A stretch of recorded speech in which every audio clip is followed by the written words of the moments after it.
Pioneer. Good morning. Good morning. Thank you all so much for coming this morning. We have our program scheduled for 10 o'clock, so we like to try to start on time. We just appreciate your coming out. I'm so glad the sun's going to join us this morning. We always have this momentary panic when it's raining at 6 o'clock in the morning, but here we are. It's just a great day for us to celebrate some Texas history, some real Texas history. And as you can see, many members of the board are here dressed up. Our year is 1845, the year of annexation of Texas to the United States. So that's what we're replicating. And we have with us today a group of middle school students. They are from the Student Council. Can you give them a hand? And their teacher, Miss Rebecca Johnson. Where is Miss Johnson? There she is. Okay, thank you so much. You'll see later these students have put together a poster that's in our front gallery. They've got some games in there. They've got games out here. And after our main speaker, they're going to do a debate in the gazebo. And even though it's already a historic fact, they're going to debate whether Texas should join the United States. Okay, so this is going to be a very interesting feature that we are going to have this morning. I'd like to recognize our officials in the audience. Mayor C.J. Wax, give us a wave. Thank you so much for being here. We really appreciate that. I'd like to recognize the Education Committee. Will you all wave? The Education Committee is responsible for putting together the posters and exhibits. Thank you. And other board members who are here. Lucretia, others that have put together the refreshments. Jackie, Vicki, thank you very much. And I'd also, although she's not here right this minute, I'd like to acknowledge Pat Garland, who has been our chairman for the Wildscape and Landscaping that we hope you'll enjoy too. She put together an herb garden that's right out the back door here. And then we've been working with her on a wildscape, which is all native plants that's around the back part of the lot. So we hope that you'll enjoy all of those things. Now, this morning we have a wonderful guest, Dr. Harry Krenek. He's come back to us from the Hill Country.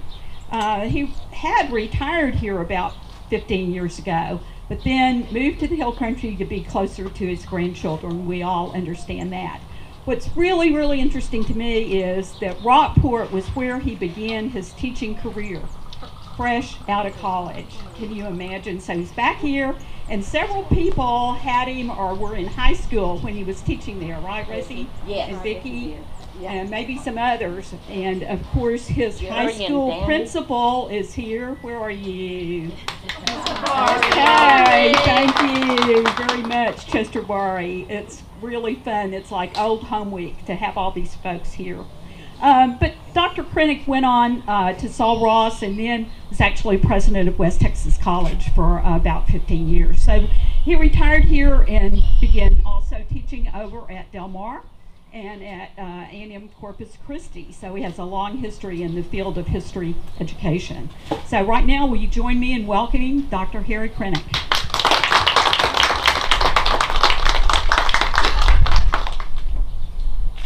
Thank you. It is an honor and a pleasure to be here. I want to express congratulations to everyone who's had a part in this magnificent project and what it means to the community. But set the bar very high for other communities. All right. Louder. Louder. What if I just talk like this? Would that be better? All right. Okay. We're gonna. Look, I'll just put the microphone down here. Well, we'll get started on the program then. All right, when I was thinking about what I might want to talk about today, it dawned on me that the Texas Revolution was just a little more than 6 months long, from October of 1835 to April of 1836. And the Republic of Texas lasted for almost 10 years.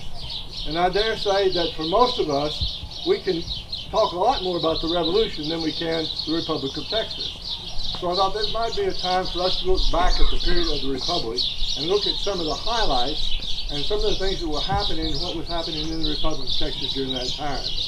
So the first thing that came to mind is the political rivalry, political bitterness. I don't know why that seems so familiar to me today, but it's been going on a long time. we had the first election in 1836, and there were three candidates.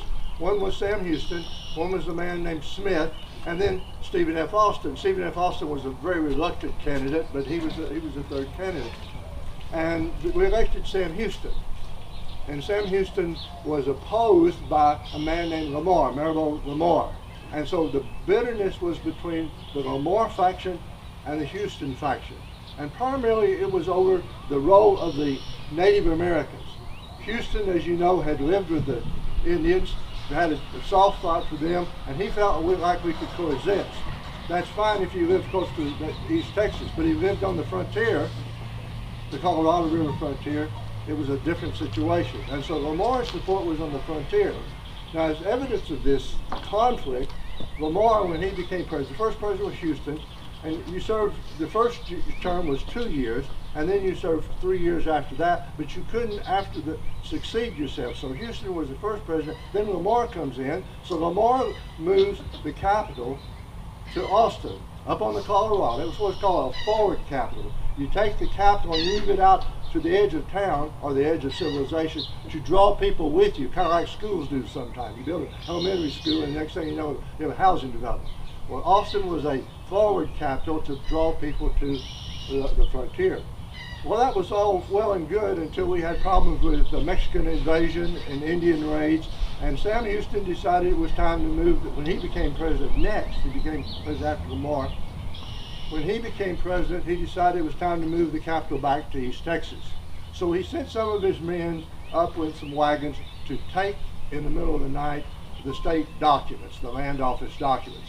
And they loaded those up and they took off for Houston. Unfortunately, a Blue Norther caught them. And they got to about what is now Round Rock. And the people from Austin caught up with them, and they took the archives back. And this was called the Archives War. And it's an indication of the conflict that existed between Houston and Lamar. So that was one of the problems, this political bitterness. Now, Stephen F. Austin, the father of Texas, in Houston's first term, Austin was appointed as Secretary of State. And he only lived a few months after that. And believe it or not, he died at the age of 41, at the young age of 41. So Stephen F. Austin is gone, and the fight goes on between Houston and Lamar throughout the period of the Republic. Now, we had recognition early on from some of the other countries, which was important to do, not from the United States, however, because of the slavery issue. Texas was a slavery territory, and because of the bitter conflict over slavery, the expansion of slavery, the United States really didn't want to have anything to do with this. That's why we were not annexed in 1836. So we did get British recognition because Britain saw the expansion of the United States as a threat. And they saw Texas as a balance to the rising United States. The attitude of the United States during this period of time is expressed by a New York newspaper that made the comment that Texas was ordained by God to be bounded on the east by the Atlantic Ocean, on the west by the Pacific Ocean, on the north by Canada, and on the south by as far as we damn well please. And so that was the attitude of the United States, and so Britain says we need Texas, so we had support from Britain. Also, France recognizes. France not only recognizes us as a country, they sent a representative, a man named Saligny. And Saligny lived in a boarding house in Austin, over in the corner of 6th Street and Congress, which is now 6th Street and Congress, but owned by a man named Bullock. Well, he and Bullock had a problem over the payment of the bill, so Saligny moved out to what is now the French Embassy. You go to Austin, just off 6th Street, the French Embassy is there. Well, Saligny also raised racehorses, and Bullock raised hogs, and they ran loose. And the hogs got into Saligny's corn. Saligny shot, or one of his servants shot a hog, and so Bullock said he was going to shoot Saligny. And so the Frenchmen split off for Paris, and that was it. That was in the French Embassy. We had no more French representatives. It was called the Pig War, so we had the Pig War going on. Well, that's not enough wars with the Archive Wars and the Pig Wars. Mexico never recognized the independence of Texas. And in 1842, twice in 1842, the most important one is in late September, a 1,000-man Mexican army commanded by General Adrian Wall marched into San Antonio. People in San Antonio woke up. The Mexicans had their cannon. They fired the cannon. San Antonio surrendered. And they ran up the Mexican flag and they said, "This is Mexico." And for 10 days, they stayed there. Well, we had no money for an army. We had no army, no money for an army. So a call was sent out for volunteers.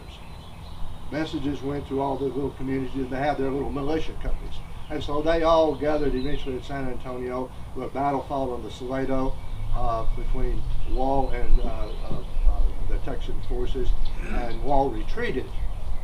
Now, after he retreated, even Sam Houston realized something had to be done, so he organized a group of men, or appointed a man named Somerville to organize a group of men to march down into the valley and maybe into Mexico and maybe engage the enemy, probably just to let these guys work their anger off more than anything, because they marched around and didn't do anything, and most of them returned back to Austin. But there were a group of them that said, "No, we came here to fight the Mexicans and we're going to fight." So what they did was they crossed the border into the little town of Mir and attacked that little town. Unbeknownst to them, it was the headquarters of a military unit. And so they all surrender, and they start off for Perote prison in Mexico, and they were treated so badly that on the way, they broke away. They broke out and escaped in the mountains. It was wintertime. They didn't have any maps. They didn't have any food, so they were all recaptured. And to punish them, that's where they drew the blings. Santa Anna wanted to execute all of them, but Wool intervened. He said, "No, why don't we just do 1 out of 10? So that's when they put the beans, the white beans and the black beans in the pot, and the men went through and they drew a bean. You're a white bean, you're fine. You're a black bean, you're going to be executed.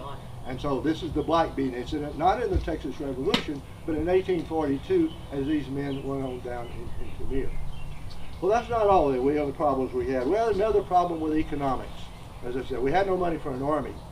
To show what desperate straits we were at that time, one of the incidents I've done some research on was a group of Texans, a dozen of them, 12 of them were captured by the Mexicans, and they searched them and took all their value. And of those 12 men, they found $2 amongst all of them. They put that's all the money they had. And that always, to me, was an indication of how little money there was.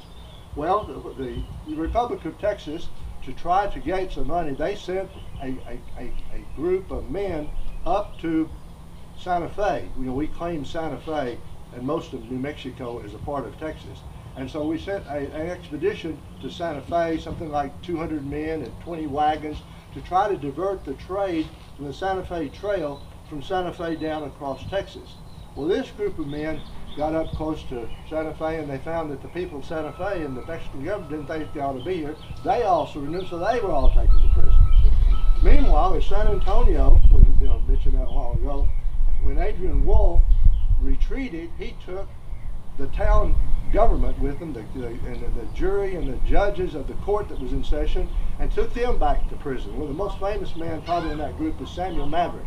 He was in that group who was taken to prison. So we had these men in prison. We couldn't get them out of prison. We had no money. Finally, the state of Yucatan, the Mexican state of Yucatan, was in rebellion against Mexico, and that's the central government. So what we did to raise money to help them is we rented them our Navy. I don't know if anybody ever rented a Navy before, but we rented out our Navy for $8,000 a month. And our Navy patrolled and protected the shores of Yucatan while they were in rebellion. Well, when that rebellion was over, the Navy came back, and Houston, who never had an Army man, never had much use for the Navy, he ordered the commander, Moore, to bring the Navy into port. Well, Moore knew what was going to happen, so he wouldn't come into port.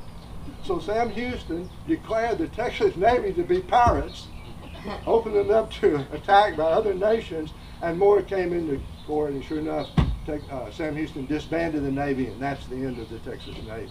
So we had economic problems, we had military problems, not even talk about Indian problems. We had Indian problems. In fact, again, one of the reasons Sam Houston wanted to move the capital was there was a man killed and scalped at what's now Barton Springs, right on the edge of Austin. Indian danger was constant there. And what happened in the year 1840, in the summer, they had a meeting in San Antonio called the Council House. and the Indians were supposed to bring in their captives, and there was going to be a trade and a treaty made. Well, the Comanches didn't bring in all of their captives, but one of the ones they brought in was a little girl named Matilda Lockhart, about the age of some of these girls. And to show this cruelty, they had burnt her nose off. And this just appalled the Texans who were there. And she told them, she says, these are not all the captives. There's still some in the camp. So the Texans closed the doors and told the Indians assembled there, they weren't going to leave until they brought all the captives. When that happened, all hell broke loose. And a fight started called the Council House fight. It spread into the streets of San Antonio, and over probably 25 to 30 Indians were killed, including several of their chiefs. Well, in retaliation, that summer, in August, a group of more than 1,000 Comanches, which is a huge amount, including their women and children, came down the valley of the Guadalupe River. They came down this direction. They sacked Victoria. And from Victoria, they went to Linville, what is now Port Lavaca, just on the edge of Port Lavaca. A man named John Lidd had some warehouses. And the people of Port Lavaca escaped by getting into boats and rowing out into the bay. That's only they escaped. And the Indians sacked that town. And they headed back up to Guadalupe, dressed in all the finery that they had taken from those warehouses. They had taken bolts of cloth and tied them to the horses' tails. They had those coats with the tails, you know, those old coats, but they had them on backwards. They buttoned them in the back. And, they had, all hats. Maybe you've seen the famous painting of the Battle of Plum Creek. It was an Institute of Texan Culture. I think it's in the Texas Ranger Museum now. But anyway, it shows this parade of Indians. Well, what had happened was, as these Indians had gone through the territory, one of the old preachers was traveling around there, and a guy named Morrell, and he found the trail, and he knew it was a huge group of Indians moving from the amount of trail he found. So he alerted all the militia, and so the militia from Bastrop and from Gonzales and from all that area, they gathered at a place called Plum Creek. And here come the Indians, dressed in their finery. They were singing, they were having a good time. They were just coming along, not aware of anybody around. And then the Texans attacked in the largest battle Indian battle in Texas history, called the Battle of Plum Creek. And we had that helped for a while, but we were never settled with the Indian problem until much later. We had some problems with the Mexicans who were inciting the Indians. We think they might have been behind this Great Comanche Raid, as they call it. We know they attempted to stir up the Cherokees in what's called the Cherokee War. What they war against the Cherokees, against the guy named Chief Bowles and his assistants called the Egg. Now, I don't know where they got these names, but Chief Bowles and the Egg were the Cherokees fighting the Texans, and they were eventually moved out of East Texas, moved into Oklahoma. The only two tribes that didn't take up arms against the Texans were the Alabama tribe and the Coshada tribe. Thank goodness, because that's where people go to gamble now. So they're still in Texas and, of course, in Louisiana. But anyway, we had problems with Indians. We had problems with the Mexicans. One writer said that Texas was caught between the Mexican anvil on the south and the Comanche hammer on the north, and we were. So it was a very difficult time, and you had to be awfully tough to live in the Republic of Texas. Well, finally, an opportunity came for consideration for annexation. There was a spirit moving at that time called Manifest Destiny. Again, this expanded the idea. It was God's desire that we expanded our culture, our civilization. And so this Manifest Destiny spirit overcame the opposition of the slavery interest, our anti-slavery interest, and Texas was offered annexation. Now, because of some confusion on annexation, the terms basically go like this, as I understand. First of all, Texas was able to keep our public land, which was very good because later we find oil on that land. That's pretty nice. We also had to keep our debt, which was, again, considerable. $9 or $10 million was a huge amount of money, but we kept our debt. Texas was not given the right to secede. I don't care how many bumper stickers you see that says we're supposed to secede. We can't. That issue was settled in the Civil War. But we were given the right to separate and divide into 5 separate states. And so to this day, we could divide into 5 separate states if that's something that we want to ever decide to do. course, somebody have to take the Dallas Cowboys the way they're playing. I don't know who would want them, but other than that, who's going to get the Alamo? So I don't think we're going to be divided into 5 states, but we do have that right. We don't have the right to succeed. And so what happened was that the election of 1844, that was one of the critical issues. And the election, James K. Polk was elected president, but as you know, the election occurred in November, but you didn't take office in for several months. And during that interim period, President Tyler worked with the Congress, and by a joint resolution, they annexed Texas. And I'll leave it to these middle school people for us to decide whether that was a good idea or not a good idea. So again, it was a pleasure to be here. You've been a wonderful audience.